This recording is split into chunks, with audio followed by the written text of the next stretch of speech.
الرحمن الرحیم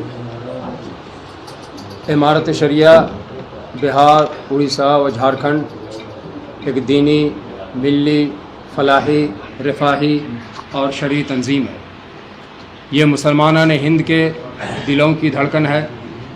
یہ مسلمانوں کے ملی وجود کی روشن علامت ہے، جس کا مقصد اقامت دین علی منہاج النبوہ ہے۔ اس عمارت کی بنیاد ہمارے بزرگوں نے، اکابر نے قرآن کریم اور احادیث نبی صلی اللہ علیہ وسلم کی روشنی میں ڈالی ہے، جس کا مقصد یہ ہے کہ مسلمان ایک شرعی امیر کی ماتحتی میں وہ اپنی زندگی گزارے، جس کا اسلام ہم اور آپ سے تقاضا کرتا ہے۔ اسی امارت شریعہ کا ایک ٹرسٹ ہے جس کا نام امارت شریعہ بہار، اڑیسہ و جھارکھنڈ ٹرسٹ ہے۔ آج مورخہ 30 مارچ کو حضرت امیر شریعت مفکر ملت حضرت مولانا سید احمد ولی فیصل رحمانی صاحب دامت برکاتہم کی صدارت میں ٹرسٹ کے ٹرسٹیز کی ایک اہم اور خصوصی نشست منعقد کی گئی۔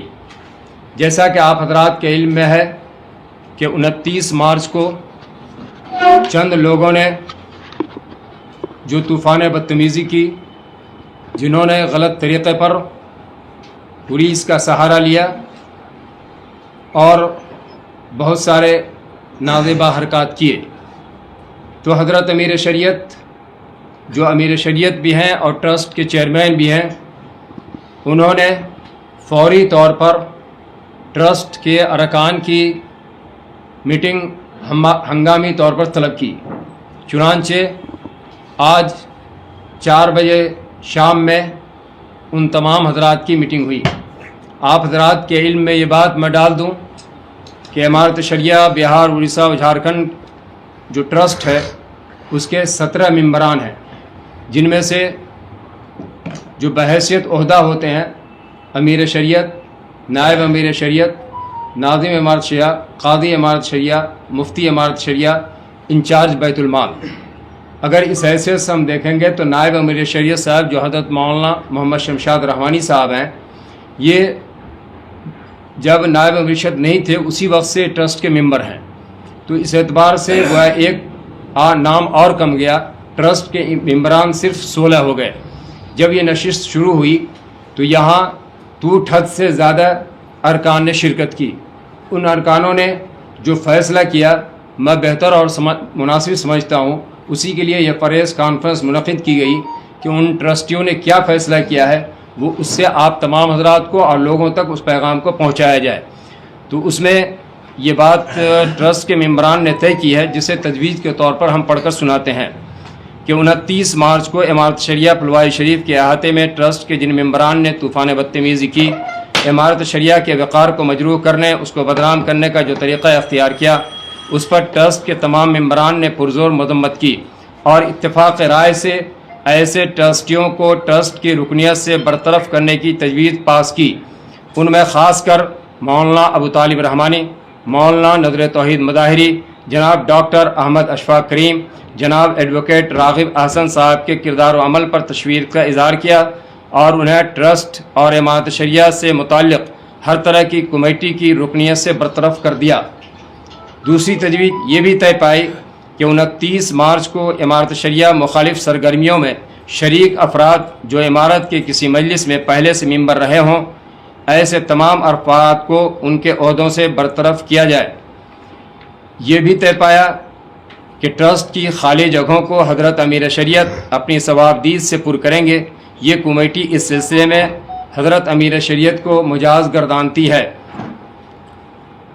امیر شریعت امارت شریعہ کے بینکوں میں سگنیچری کی حیثیت سے بحیثیت عہدہ میرا نام ہے کہ مفتی محمد سعید الرحمن قاسمی قائم مقام ناظم امارت شریعہ کا نام شامل کیا جائے اور اس سلسلے میں حضرت امیر شریعت مدد العالی کے دستخط سے بینک مینیجر کے نام خط بھیجا جائے۔ حضرت امیر شریعت نے مولانا محمد شبلی قاسمی صاحب کو امارت شریعہ سے برطرف کیا۔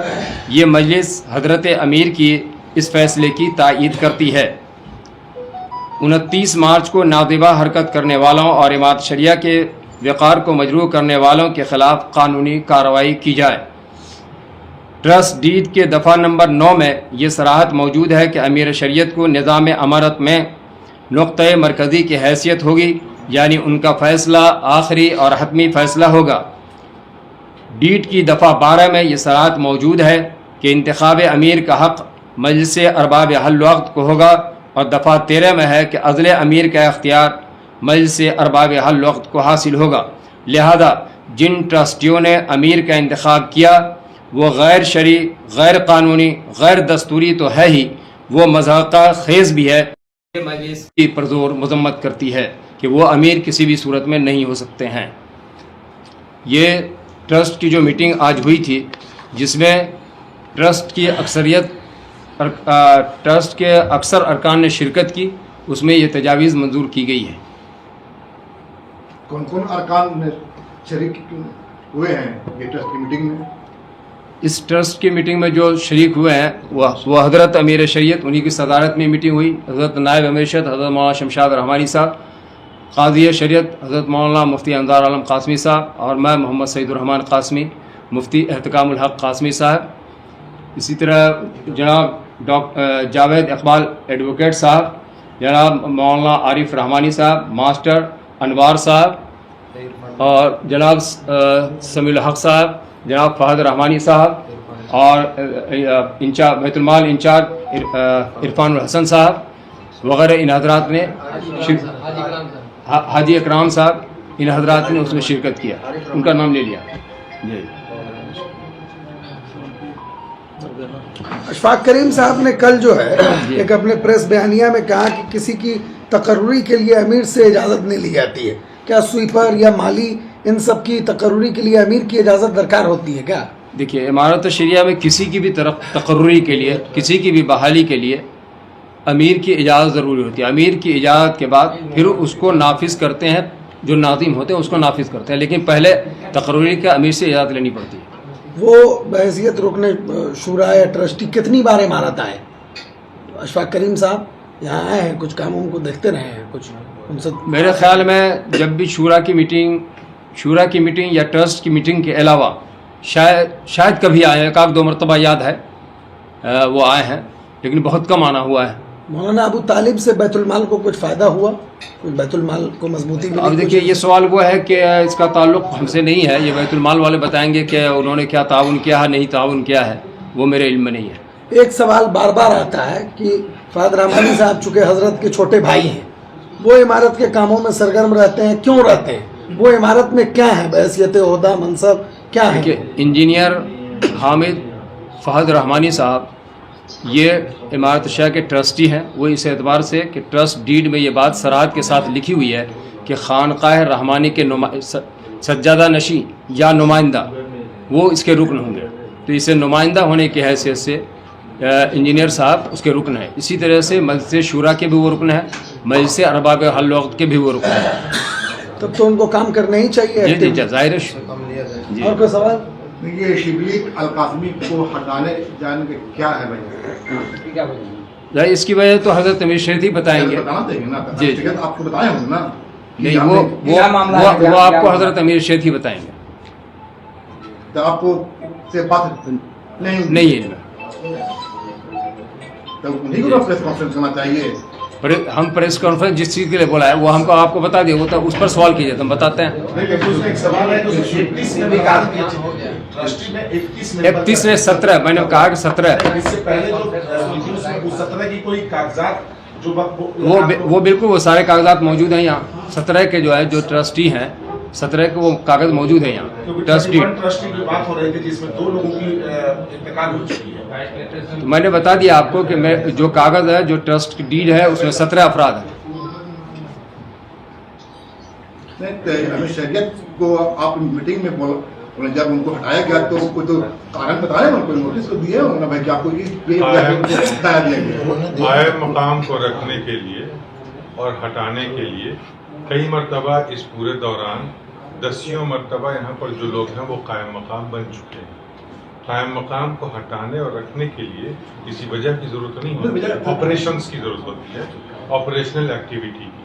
امیر شریعت کو لگا کہ آپ قائم مقام ہوں اور آپ اس چیز کو فلفل کرتے ہیں تو آپ کو کہیں گے قائم مقام بنے. ایک ایگزامپل دے رہا ہوں, یہاں پر وجہ کی ضرورت نہیں, باقی ہر آرگنائزیشن میں کچھ اس سینیورٹی پر کچھ انٹرنل ویلیوز, کچھ انٹرنل ڈیٹا ہوتا ہے, اس وجہ سے اس کو پبلک نہیں کیا گیا. ہو جائے گا وہ, لیکن ابھی وہ پبلک نہیں. تو ابھی آپریشن میں یہ سوال یہ ہے, بات دست کر رہی ہے کہ کیا وجہ ہے کہ صدیقی القاسمی کو ہٹا دیا گیا ہے؟ کیا اوپر کوئی الزامات ہیں, کوئی گبن کا معاملہ ہے یا کہیں کوئی معاملات ہیں؟ چونکہ یہ میرے نظروں کے سامنے کی بات ہے. دیکھیے, حضرت مولانا انیس الرحمن صاحب قاسمی اس ادارے کے ناظم والا تھے. ایک بیگ میں جب دفتر میں آیا اور پایا کہ ایک کرسی اور لگی ہوئی ہے تو میں نے تعجب ہو کے کہا کہ بھائی صاحب یہ کیا آپ ماشاء اللہ, تو سے مسکرایا گیا. تو دیکھیے پروگریٹو ہوتا ہے ہمارے اپنی شریعت. اب اس وقت انہوں نے کسی وجہ سے ضرورت محسوس کیا ہوگا یا کسی نے مشورہ دیا ہوگا کہ صاحب یہ بھی فعال آدمی ہیں, ان کو بھی رکھیے سبارڈینیٹ میں, سبارڈینیشن کے لیے اس وقت انہوں نے رکھ دیا ہے نا. اور وہ حضرت ہے کسی بھی حضرت اور چلے تو ٹیمپرری ارینجمنٹ تو چلے. اور پھر یہ موجودہ امیر شریف آئے, انہوں نے بھی اپنا کوشش کیا کہ میرے والد کے رکھیے میں چلیں. اب کسی وجہ سے اور لگا ہوگا کہ نہیں مفتی سعید الرحمان صاحب کی سروسز یا زیادہ فعال ہو سکتا ہے, اسی وجہ سے یہ تو وہی جانتے ہیں کہ انہوں نے ٹھیک کہا کہ ہم کو معلوم امیر شریعت صاحب کو اس بات کو بولنا چاہیے کیونکہ ہم نے ہٹانے کی وجہ جو ہے وہ اتھارٹی ہے, اس میں بہت ایکسپلینیشن کا مطلب یہ نہیں ہے باقی کسی کو بلا کے بیٹھا دیجیے اور پھر کسی کو ہٹا دیجیے, پھر لائیے پھر ریزن تو بتائیے نا کہ ریزن کیا ہے. دیکھیے, آپ دستور کو ڈیڈ کو مکمل پڑھ جائیے, اس میں کہیں نہیں ہے کہ امیر شریعت ہونے کے لیے انڈین ہونا ضروری ہے, کہیں لکھا ہوا نہیں ہے. انہوں نے حوالہ دیا کہ آپ ان کو کہیے, جو پہلے جو بات ہم کریں, یہ ڈیڈ جو ٹرسٹ ڈیڈ امانت کی بنی ہے اس میں کہیں لکھا ہوا نہیں ہے کہ وہ انڈین ہو. آپ ڈیڈ کو پڑھ لیجیے پھر سوال کیجیے. دوسرے کا کہنا انڈین ہے ہی, تو یہاں کی پیدائش ہے ان کی. آپ نے ایک بات آپ بولتے نکل گئے, آپ جرنلسٹ ہیں ذرا سا, وہ خط کہ معطل آپ نے لفظ استعمال کیا پرسنل لا بورڈ کا, وہ کاغذ دکھائیے گا ذرا. آپ کو اشفاق رحیم صاحب نے دیا پیپر دکھائیے, ایک پریس ریلیز دکھائیے. ہاں, پریس ریلیز سمجھ جائیں گے پورا حساب کتاب, کسی یا لیٹر بورڈ کے لیٹر پیڈ پر دکھائیے, ان کو اس بنیاد پر ان کو معطل کر دیا گیا, نہیں ان کی رکنیت ختم کر دی. وہی چیز یہ بھی تو ہے کہ ان کو بنایا گیا ہے, اس کی بھی کوئی پرمان ان کے دوارا دکھایا جائے کیوں نہیں. حضرت امیر شریعت کو اخبار سے خبر چھپی تھی دلی سے مسلم پرسنل لا بورڈ کے دوارا, ابھی ہم لوگ پڑھ رہے ہیں 20 تاریخ کو چھپی تھی. سامنے آواز نہیں آ رہی, سوال کیا ہے؟ ٹھیک ہے, ایک سیکنڈ. کل کے جو گھٹنا پر قلم ہوا اس میں آپ نے کوئی قانونی کارروائی کی؟ دو منٹ ایف آئی آر لگا دیا گیا, مطلب اپلیکیشن دے کے ریسیونگ لے لی گئی ہے, ایف آئی آر نمبر پہ بیٹھی. اور جو لوگ کل آئے تھے, باقاعدہ کچھ لوگ آئے تھے جن کے نام آپ بھی جانتے ہیں, سب لوگ جانتے ہیں, کیا ان کے اوپر بھی کچھ آپ نے کارروائی کی؟ اصل آپ دے ابھی جو ٹرسٹ کی میں نے تجویز پڑھی ہے اس میں بتایا ہے کہ ان کو ٹرسٹ کے ارکان سے نکال دیا گیا ہے تمام ٹرسٹیوں کے مشورے سے. یعنی 2 ایف آئی آر ہوئی آپ کے طرف سے, دونوں کا پیپر دے دی ریلیز ایک کر دیجیے, اس کا ریلیز پاس کیا ہے کہ تمام لوگوں کو قانونی کارروائی کی. کتنے لوگوں کا ٹوٹل